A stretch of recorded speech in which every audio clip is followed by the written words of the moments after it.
Hello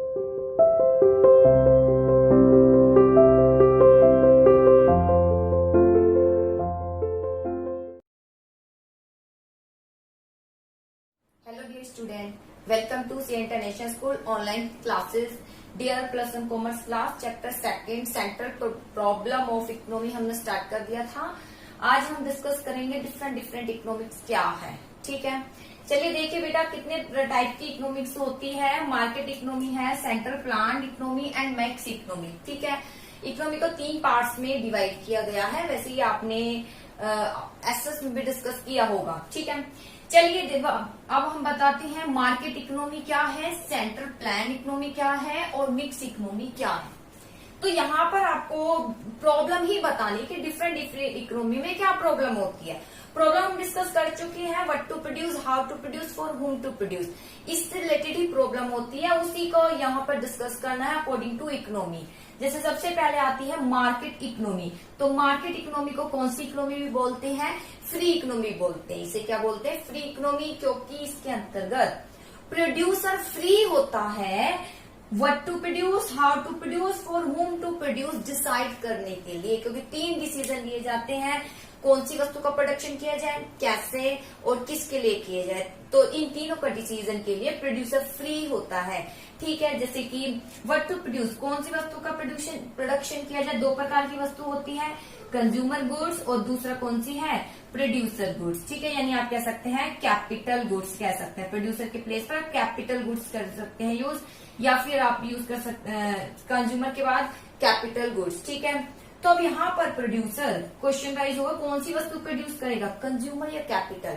यहाँ पर producer उस वस्तु को प्रोड्यूस करेगा जिससे उसे ज्यादा से ज्यादा क्या मिले, प्रॉफिट मिले और हाई प्राइस पर वो बेच सके। ठीक है, तो मेनली रूप से अगर देखा जाए तो वही कैपिटल गुड्स पर फोकस करेगा। ठीक है, अब आता है how to produce. How to produce कौन सी टेक्निक यूज करेगा। ठीक है, लेबर इंटेंसिव या कैपिटल इंटेंसिव। यहाँ ये अराइज हो जाता है कि फ्री इकोनॉमी है, प्रोड्यूसर फ्री होता है, लेबर इंटेंसिव यूज करे या फिर कैपिटल इंटेंसिव यूज करे। इसके बाद आता है फॉर हुम टू प्रोड्यूस, किसके लिए प्रोडक्शन करेगा, रिच सेक्शन के लिए या पुअर सेक्शन के लिए। ठीक है, प्रोड्यूसर है तो इसका मेन मोटिव होता है प्रॉफिट मैक्सिमाइजेशन।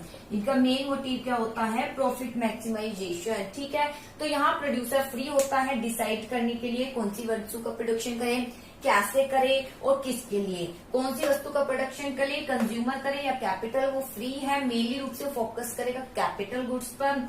किसके लिए करे, कौन सी टेक्निक यूज करे, वो उसके ऊपर डिपेंड है। वो उस टेक्निक का यूज करेगा जो ज्यादा से ज्यादा रिसोर्सेज का अच्छे से प्रयोग कर पाए और कॉस्ट कम आए।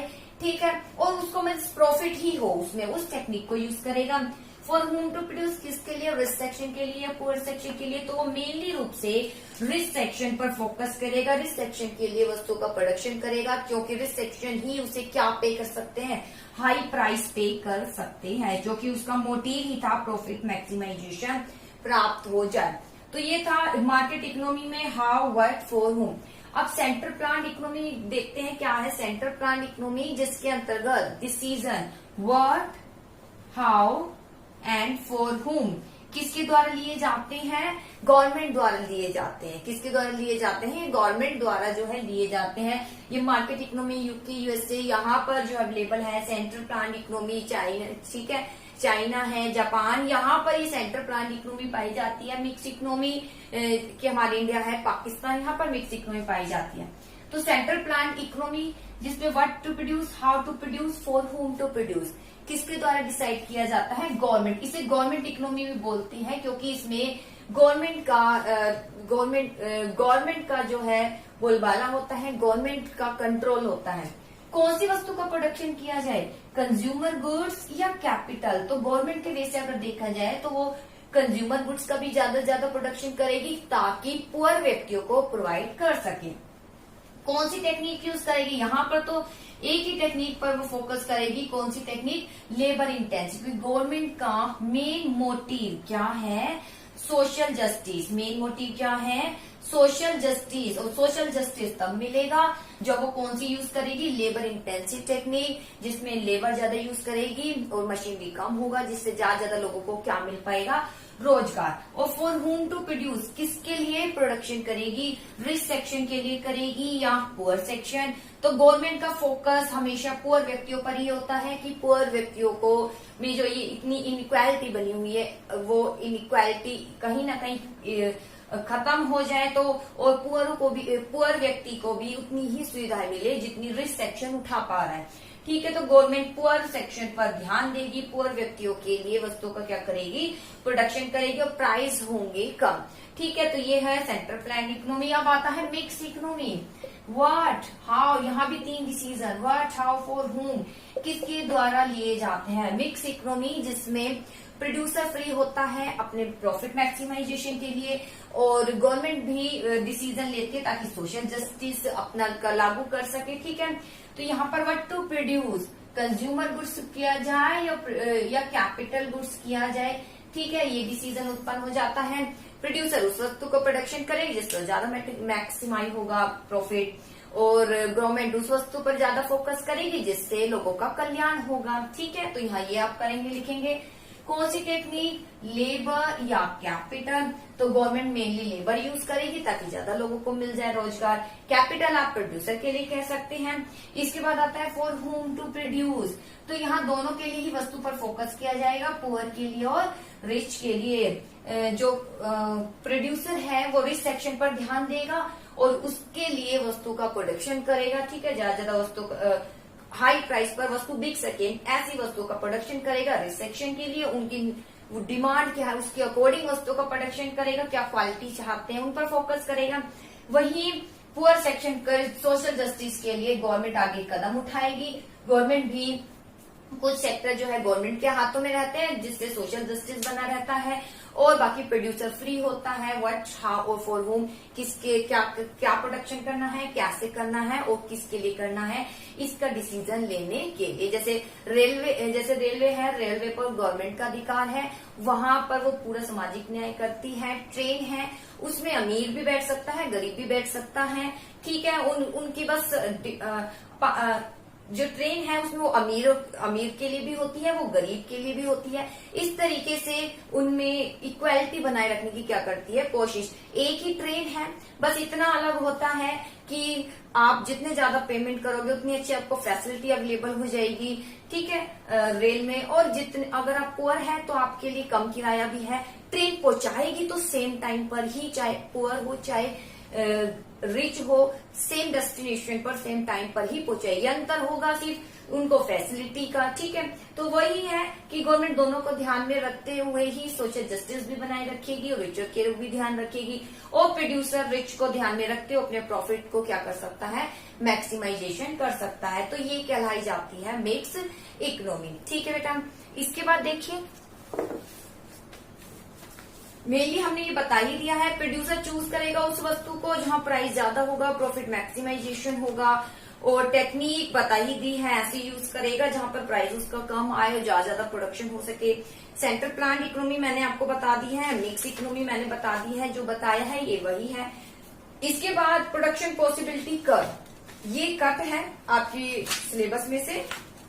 इसके बाद मैं कराती हूँ अपॉर्चुनिटी कॉस्ट क्या है। देखिए, अपॉर्चुनिटी कॉस्ट जिसे बोलते हैं अवसर लागत। ठीक है, इसे अवसर लागत भी बोलते हैं। अवसर मतलब ही है, यहाँ भी चॉइस की प्रॉब्लम उत्पन्न हो जाती है। क्यों? रिसोर्सेज स्केयर है, स्केयर के कारण जो है चॉइस की प्रॉब्लम उत्पन्न हो जाती है, जिसके कारण एक अपॉर्चुनिटी कॉस्ट आती है। अपॉर्चुनिटी कॉस्ट क्या होती है कि बेस्ट अल्टरनेटिव को चूज करना है और दूसरे में कमी करके उसे बोलते हैं अपॉर्चुनिटी कॉस्ट। जिसका त्याग कर रहे हैं यानी वो कहलाई जाएगी अपॉर्चुनिटी कॉस्ट। जैसे देखिए, let us assume that given set of resources have 2 uses. जैसे कि दो रिसोर्सेज दिए हुए हैं जिसके 2 यूजेस है, यूज 1 और यूज 2। ठीक है, रिसोर्सेज है आपके पास, इस रिसोर्सेज के 2 यूज है, यूज 1 और यूज 2। ठीक है, अगर ये रिसोर्सेज कोई भी रिसोर्सेज कैपिटल है, मशीन, ठीक है, ये लैंड, बिल्डिंग है, मशीन है, ठीक है, और ये टाइम है, ये मनी, सब रिसोर्सेज है। ठीक है, आपके पास रिसोर्सेज हैं और उसके 2 यूज है, यूज 1 और use 2। If value of output in use 1 is ₹1000 and value of output in use 2 is ₹2000, technique of production remain constant. देखिए क्या बोला है टेक्निक इनकी सेम रहेगी। टेक्निक मतलब अगर लेबर इंटेंसिव है तो लेबर, कैपिटल इंटेंसिव है तो कैपिटल। यदि अगर रिसोर्सेज को यूज 1 में किया जाता है तो ठीक है, तो कितने ₹1000 का क्या आएगा, वैल्यू ऑफ आउटपुट जो है ₹1000 आएगा। वहीं अगर यूज 2 करते हैं तो वैल्यू ऑफ आउटपुट आएगा 2000। ठीक है, वैल्यू ऑफ आउटपुट यानी उत्पाद का मूल्य बोलते हैं। ठीक है, अगर यही रिसोर्सेज को यूज 1 में करते हैं तो मान लीजिए ₹1000 का प्रॉफिट होगा। यही रिसोर्सेज को यूज 2 में आप जब यूज करते हैं, ठीक है, तो आपको 2000 का प्रॉफिट होगा। वैल्यू ऑफ आउटपुट मतलब उत्पाद का मूल्य एक तरीके से। ठीक है, और टेक्निक सेम है। टेक्निक मतलब लेबर है तो लेबर यूज कर रहे हो, कैपिटल इंटेंसिव है तो कैपिटल इंटेंसिव यूज कर रहे हो। अंतर है कि यूज फर्स्ट करोगे तो इतना प्रॉफिट, यूज सेकंड करोगे तो इतना। जैसे एक लैंड है, लैंड ये नहीं है कि लैंड पर आप कुछ भी उत्पादन कर सकते हैं। लैंड पर उत्पादन करने के लिए देखना होता है कि भाई वो लैंड किसके लिए सबसे ज्यादा उपजाऊ है। ठीक है, किसके वहां क्या प्रोडक्शन किया जाए जो सबसे ज्यादा प्रोड्यूस हो सके। ठीक है, वो लैंड के लिए वो ज्यादा बेटर होगा। ऐसा कौन सी प्रोडक्शन करे, वो लैंड के अकॉर्डिंग किया जाता है प्रोडक्शन। ठीक है, ये सब मैटर करता है।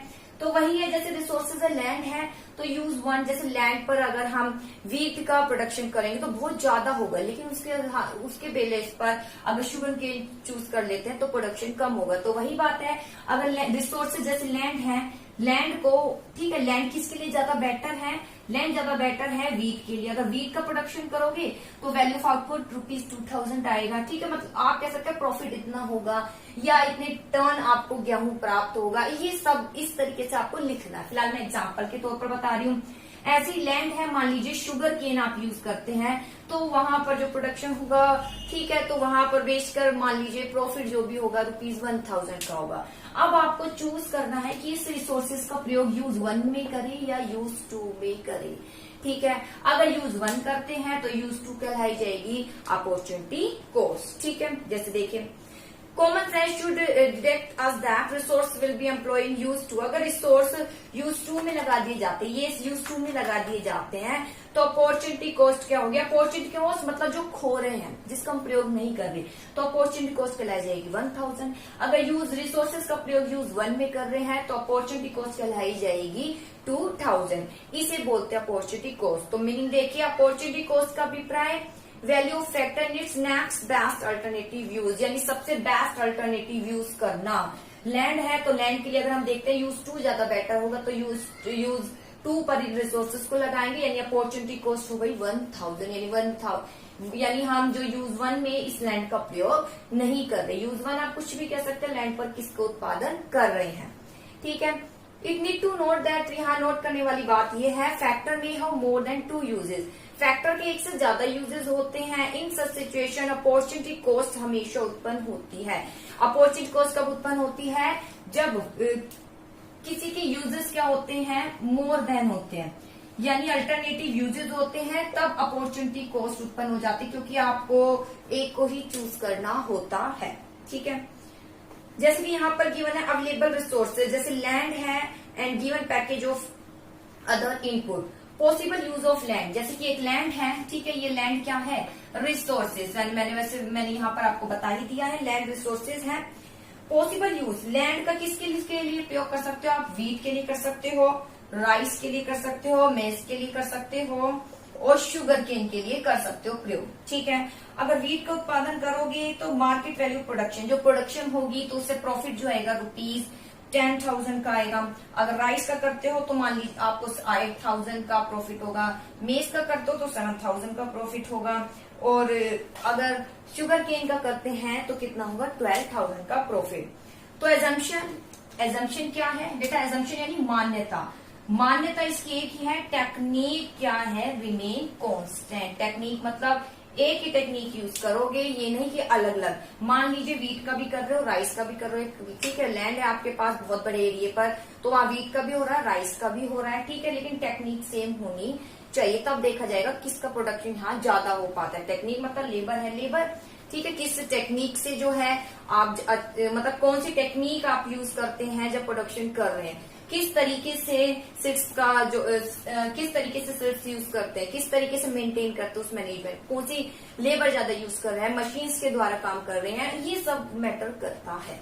ठीक है, obviously resources will be employing use for where the value of output is maximum 12,000। यहाँ देखना पड़ेगा किस लैंड का प्रयोग कहाँ पर सबसे ज्यादा किया जाए, लैंड पर किसका उत्पादन किया जाए, वीट, राइस, मेज या शुगर केन। अगर हम देखें तो सबसे ज्यादा प्रॉफिट शुगर केन से होगा, तो यानी लैंड सबसे अच्छे प्रॉफिट शुगर केन का उत्पादन करने पर करेगी, तो जो शुगर केन को हम क्या करेंगे, एक्सेप्ट करेंगे। तो opportunity cost employing resources in use one, loss of output, next best alternative. ठीक है, तो इसके बाद क्या होगा, जब हम इसको चूज करेंगे 12,000, अब क्या ये तो हमने एक्सेप्ट कर ली 12,000 की शुगर केन का उत्पादन करेंगे। अब अपॉर्चुनिटी कॉस्ट क्या होगी, अपॉर्चुनिटी कॉस्ट बेटा इसमें से जो सबसे ग्रेटर डिजिट होगी उसको कहेंगे आप अपॉर्चुनिटी कॉस्ट, यानी अपॉर्चुनिटी कॉस्ट क्या कहलाई जाएगी, अपॉर्चुनिटी कॉस्ट मतलब लॉस ऑफ आउटपुट, किसका आपने लॉस किया है 10,000 का। 12,000 प्राप्त करने के लिए 10,000 क्या कहलाई जाएगी, अपॉर्चुनिटी कॉस्ट। क्यों बेटा, ऐसे नहीं करना, सबका ऐड करना नहीं, क्योंकि 10,000 में 8,000 भी शामिल है, 10,000 में 7,000 भी शामिल है। देखिए राइस करोगे 1,000 रुपए मिलेंगे प्रोडक्शन के बाद बेचने पर, मेज करोगे 7,000, वीट करोगे 10,000, अप्रोक्स 10,000 में इट मीन्स 8 और 7 आप कह सकते हैं इंक्लूड है। ठीक है, चूज किया है 12,000। ठीक है, तो अपॉर्चुनिटी कॉस्ट कौन सी कहलाई जाएगी, जो इनमें सबसे ग्रेटर होगी, यानी 10,000 क्या कहलाई जाएगी, अपॉर्चुनिटी कॉस्ट, क्योंकि वीट है तो 10,000 का होगा, ऐसे ही राइस करते 8,000, मेज होगा 7,000, लेकिन सबका प्रोडक्शन तो नहीं कर सकते, तो सबसे ग्रेटर है, यानी हम कह सकते हैं इसके बाद जो ग्रेटर 10,000 है, 10,000 कहलाई जाएगी अपॉर्चुनिटी कॉस्ट। हुई 10,000 में आप 8,000 भी कह सकते शामिल है, और 7,000 भी ऑलरेडी क्या है, शामिल है। ठीक है, तो अपॉर्चुनिटी कॉस्ट कहलाई जाएगी 10,000, क्योंकि यूज फोर लैंड का प्रयोग यूज फोर में किया गया है, ना कि वीट, राइस और मेज में। तो यूज वन क्या कहलाई जाएगी, इसकी अपॉर्चुनिटी कॉस्ट। ध्यान दीजिए, अपॉर्चुनिटी कॉस्ट अगर दो ही है तब तो आप इजीली बता सकते हो, जैसे यहाँ बताया था इन दोनों में ये एक्सेप्ट किया है, ये रिजेक्ट, तो ये कहलाई जाएगी अपॉर्चुनिटी कॉस्ट। अब यहाँ 4 डिजिट आई है, कौन सी अपॉर्चुनिटी कॉस्ट, जैसे ये एक्सेप्ट कर लिया है, तो यहाँ पर ये देखा जाए ग्रेटर है, 10,000 पे 8, 7 आप इंक्लूड कर सकते हैं। ठीक है, तो 10,000 कहलाई जाएगी अपॉर्चुनिटी कॉस्ट। ठीक है, तो ये है बेटा अपॉर्चुनिटी कॉस्ट। इसको डायग्राम के थ्रू कैसे शो करेंगे, बहुत सिंपल है। अपॉर्चुनिटी कॉस्ट देखिए बेटा, डायग्राम में शो किया गया है, प्रोडक्शन पॉसिबिलिटी कर्व ए भी शो किया गया है, यहाँ पर बहुत सिंपल है। जैसे यहाँ पर क्या दिखाया गया, production possibility curve A B, Y axis पर यूज 1 लिखा है और एक्स एक्सिस पर यूज 2 गिवन है। ठीक है, यहाँ यूज 2 है और यहाँ यूज 1 है। ठीक है, ओ एक्स वाई। ठीक है, इसके बाद ध्यान से देखिए diagrammatic presentation. The diagram is drawn the assumption, diagram किस अजम्पशन पर है, ये मैंने अभी बताया था, टेक्निक रिमेन कांस्टेंट, टेक्निक क्या की गई है, कांस्टेंट, चूज की गई है कांस्टेंट। ठीक है, अपॉर्चुनिटी कॉस्ट बतानी, मतलब ये किसको एक्सेप्ट करो किसको रिजेक्ट, यानी 12,000 एक्सेप्ट किया है तो अपॉर्चुनिटी कॉस्ट है 10,000। इसको डायग्राम के थ्रू कैसे शो करेंगे, तो देखिए बेटा बुक में रिसोर्सेज का फुल्ली यूटिलाइज हो रहा है, या आप बताएंगे रिसोर्सेज मतलब लैंड का पूरा अच्छे से प्रयोग हो रहा है, हमने उस ऑप्शन को चूज किया है। Value of output in use 1 assumption as 12,000 and use 2 as 10,000। ठीक है, यूज 2 हमने मान लिया है, यूज 1 यानी जो हमने एक्सेप्ट किया है 12,000 मान लीजिए, और ये जो हमने रिजेक्ट करा है ये क्या है, मान लीजिए 10,000, या आप कुछ भी कह सकते हो कि जिसको एक्सेप्ट करोगे वो कहलाई जाएगी अपॉर्चुनिटी कॉस्ट। जैसे मैंने यहाँ यूज 1 लिख दिया, यहाँ यूज 2 लिख दिया। ठीक है, फिर डायग्राम इस तरीके से बनेगा अपॉर्चुनिटी कॉस्ट। ठीक है, आप क्या बताएंगे, अगर एक्सेप्ट किया जाता है यूज 2, अगर यूज 2 एक्सेप्ट किया जाता है तो अपॉर्चुनिटी कॉस्ट क्या कहलाई जाएगी, यूज 1, यानी यूज 1 12,000। अगर 12,000 एक्सेप्ट किया जाता है तो अपॉर्चुनिटी कॉस्ट क्या कहलाई जाएगी, यूज 2, यानी 10,000। इसी तरीके से आपको एक्सप्लेन करना है, जैसे देखिए use 1 assume as 12,000, use 2 10,000। If resources employ, अगर यूज 1 में लगाए जाएंगे तो अपॉर्चुनिटी कॉस्ट कहलाई जाएगी 10,000। अगर इसमें लगाए जाएंगे तो अपॉर्चुनिटी कॉस्ट कहलाई जाएगी ये, ठीक है। इसके बाद आता है मार्जिनल अपॉर्चुनिटी कॉस्ट। क्या है मार्जिनल? कुछ नहीं, अंतर है। मार्जिनल होता है अंतर, जो अपॉर्चुनिटी कॉस्ट में अंतर होता है उसे बोलते हैं मार्जिनल अपॉर्चुनिटी कॉस्ट। देखिए मार्जिनल अपॉर्चुनिटी कॉस्ट क्या है। Total resources remain constant when जो given technology allocation use 2 is increase, there is loss of output in use 1 and gain of output in use 2। एक मीनिंग मैं बता देती हूँ छोटा सा। The rate at which output in use 1 is lost for every additional unit of output in use 2, implying marginal opportunity cost। marginal opportunity cost क्या मतलब? जैसे जैसे एक अतिरिक्त इकाई का प्रयोग करते हो तो जो अंतर आता है, डिफरेंस आता है त्यागने का, उसे बोलते हैं मार्जिनल अपॉर्चुनिटी कॉस्ट। जैसे यहाँ देखिए प्रोडक्शन एक्स हो रहा है, सीधा मैं यहाँ टेबल करा देती हूँ प्रोडक्शन ऑफ एक्स, और यहाँ पर प्रोडक्शन हो रहा है ऑफ वाई का, ठीक है। एक्स का करते हैं, एक्स का बिल्कुल प्रोडक्शन नहीं हो रहा तो प्रोडक्शन वाई का हो रहा है 10,000, ठीक है। 1 है तो प्रोडक्शन ऑफ जो वाई है कितनी यूनिट का हो रहा है? 9,000, ठीक है। जब इसकी 2 यूनिट का प्रयोग होता है तो यहाँ 7,500 यूनिट का क्या किया जाता है, ठीक है। प्रोडक्शन हो रहा है वाई का 7,500। जब यूनिट इसकी यूनिट बढ़ाई जाती है, 3 यूनिट इसकी बढ़ाई जाती है तो इसकी यूनिट और कम कर दी जाती है 5,500। तो मार्जिनल अपॉर्चुनिटी कॉस्ट का फॉर्मूला क्या है? Delta Y upon delta X, यानी लॉस ऑफ आउटपुट, लॉस ऊपर लिखना है और गेन ऑफ आउटपुट। बेटा गेन यहाँ हो रहा है, गेन कितने का हो रहा है? यानी एक एक यूनिट इंक्रीज हो रही है। लॉस जो इनके अंतर है वो कहलाया जाएगा लॉस। तो इस तरीके से निकलता है मार्जिनल अपॉर्चुनिटी कॉस्ट। जैसे देखिए मार्जिनल अपॉर्चुनिटी कॉस्ट स्टार्टिंग में जब एक्स कोई प्रोडक्शन नहीं हो रहा, प्रोडक्शन वाई का हो रहा है 10,000 यूनिट, ठीक है। उसके बाद जैसे जैसे एक्स की यूनिट बढ़ाई जाएगी तो वाई की कम कर जाएगी। क्यों? क्योंकि हमारे पास रिसोर्सेज क्या है? स्क्वेयर है। रिसोर्सेज क्या है? स्क्वेयर है। उसके अल्टरनेटिव यूज है, यानी प्रोडक्शन एक्स भी कर सकते हैं वाई भी, लेकिन अगर दोनों का करना चाहे तो एक का जैसे जैसे यूनिट बढ़ाएंगे तो दूसरे की हमें यूनिट को क्या करना पड़ेगा? कम करना पड़ेगा। जैसे to produce 1 unit of X 1,000 unit of Y are to be given up. जैसे कि एक्स यहाँ पर अगर देखिए, यहाँ पर एक्स का प्रोडक्शन 0 है, ठीक है, यानी एक्स कुछ भी उत्पादन नहीं किया गया, सारा वाई पर लगाया गया है। अगर दूसरे टर्म पर देखिए एक्स की 1 यूनिट एक्स्ट्रा लगाने के लिए वाई को आप क्या कर रहे हैं? देखिए कितनी यूनिट का त्याग कर रहे हैं? 1,000। कितनी यूनिट का त्याग कर रहे हैं? 1,000 यूनिट का आप क्या कर रहे हैं? त्याग कर रहे हैं। ये कहलाई जाएगी 1,000 मार्जिनल अपॉर्चुनिटी कॉस्ट। ऐसे ही इसकी एक अतिरिक्त इकाई को उत्पादन करने के लिए, ठीक है, आप क्या कर रहे हैं? वाई की कितनी इकाई का त्याग कर रहे हैं?